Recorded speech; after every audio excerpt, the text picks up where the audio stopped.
पुण्यात्माओं, ये तत्व ज्ञान है, इसके अंदर आपको बहुत गहनता से जाना होगा। अब क्या बताना चाहते हैं? अब कबीर परमेश्वर का ज्ञान गरीबदास जी बता रहे हैं। सार वस्तु तो अंदर लीनी, सुकच मीन को दीक्षा देनी, सुकच मीन मिलती ना भाई, स्वाति सीब सब ऐड़ी जाई। सुकच मीन की टक्कर लागे, जब मोती सो है गल धागे, खारा नीर गंध हो जावे है, दोपड़ खुले कौन चितावे। सुकच मीन सतगुरु जल माही, स्वाति सीप का मेल कराही, ऐसे सतगुरु मिले जिज्ञासी, जद पावे वो पद अविनाशी। सुकच मीन सतगुरु हो आया, जिन ये भेदी भेद बताया, क्रम कुसंगति खारा नीरा, मोती खंड होत नग हीरा, बैरागर धम गिरती पावे, चलता हीरा तुरत लखावे, धम गिरती हीरे को जाने, यूं सतगुरु लावे चोट निशाने। अभी आपको बताया था कि एक सीप होती है, और सीप जब उसमें मोती बनने की एक प्रेरणा बनती है, तो वो ऊपर आ जाती है, उसको प्यास लगती है, वो समुद्र जल ग्रहण नहीं करती, वो समुद्र के ऊपरली सतह पर आ जाती है समुद्र के, और ऊपर से वर्षा जब हो रही होती है उस समय उसका मुंह खुल जाता है। जिस हो रही हो तो खुला हो, तो उसमें वर्षा हो रही हो तो उसमें से वो बूंद ग्रहण करते, उसको स्वाति बूंद बोलते हैं, स्वाति। और उसको फिर वो मुंह बंद हो जाता है, उसके अंदर मोती बनना शुरू हो जाता है। मोती बनते बनते क्या होता है, फिर उसका दोबारा मुंह खुलना शुरू हो जाता है स्वाति सीप का, और उसके ऊपर एक मांस का एक पर्दा सा छा जाता है। मोती के स्वाति के ना उस सीप के मुंह पे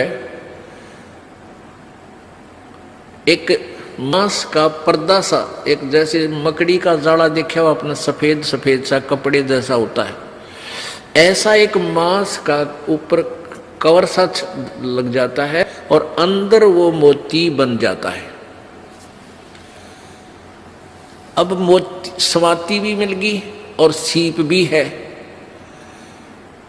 अब क्या बताते हैं कि जब वो मोती परिपक्व हो जाता है अंदर, तो उस सीप के अंदर से एक विशेष महक आनी शुरू होती है मांस की, पके हुए जैसे मांस की।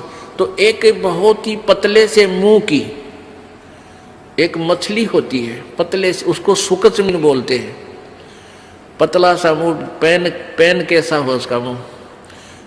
तो वो क्या करती है, मांस खाने के उद्देश्य से उस सीप के, उस मांस का कवर के ऊपर पर्दा सा होता है, उसको खाने के लिए उसमें टक्कर मारती है, उसको खाना चाहती है। वो लगते ही वो पर्दा सा फट जाता है और मोती उसमें से निकलकर समुद्र में गिर जाता है। अब क्या बताते हैं, कितना गहरा ज्ञान है इस दो अक्षर में, दो लाइनों में। सार वस्तु तो अंदर लीनी, सुख जमीन को दीक्षा देनी, सुख जमीन मिलता ना बाही, स्वाति सीप सब ऐड़ ही जाही। सुख जमीन की टक्कर लागे है, जब मोती सो है गल धागे। अब क्या बताते हैं, मनुष्य जीवन भी आपके पास है और सतगुरु भी मिल गया आपने, आपको सही मंत्र भी मिल गया, और यदि सारनाम नहीं मिला तो भी आपका यो मंत्र भी और आपका जीवन भी दोनों व्यर्थ, जो पहले दूसरे द्वितीय मंत्र तक। अब कहने का भाव ये है कि जैसे वह मोती सीप तो समझो शरीर है, और स्वाति समझो मंत्र आपको मिल गया सतनाम, और मोती बन गया। और सुख जमीन मिलता ना भाई, स्वाति सीप सब ऐड़ ही जाई। सार नाम आपको नहीं मिला है, और आखिरी सांस तक आपकी इसके अंदर श्रद्धा, पूरे गुरु जी में श्रद्धा, यानी आखिरी सांस तक इसकी जाप नहीं किया। यहां एक उदाहरण दिया है कि यदि ये सार नाम आपको नहीं मिलता तो तुम्हारा ये सतनाम तक की कमाई भी और आपका ये जीवन भी व्यर्थ जाता। व्यर्थ का तात्पर्य ये, क्योंकि यहाँ एक विशेष ध्यान से सुनने वाली बातें हैं, घबराना नहीं।